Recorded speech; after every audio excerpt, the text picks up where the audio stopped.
औज़ु बिल्लाहि मिनश शैतानिर रजीम बिस्मिल्लाह।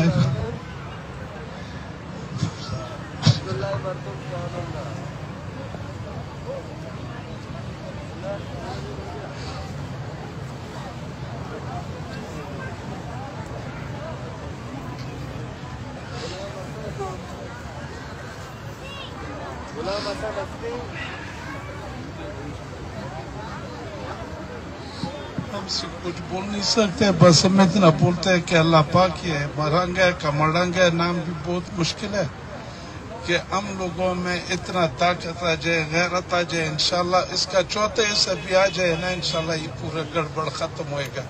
अल्लाह पाक हम सबको तौफीक दे कि मरंगा जैसा गैरत हम लोगों में आ जाए।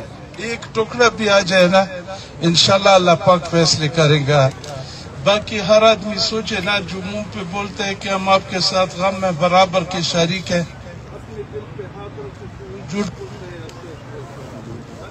मेरा बेटा बीमार हो जाए, खुदा की कसम लाखों रुपए मिनटों में मैं पैदा कर सकता हूँ, लेकिन इन लोगों के लिए हम सोचे कि हम इन लोगों के लिए किया क्या। मरंगा को खुदा तौफीक दे कि और भी दलेर बन जाए।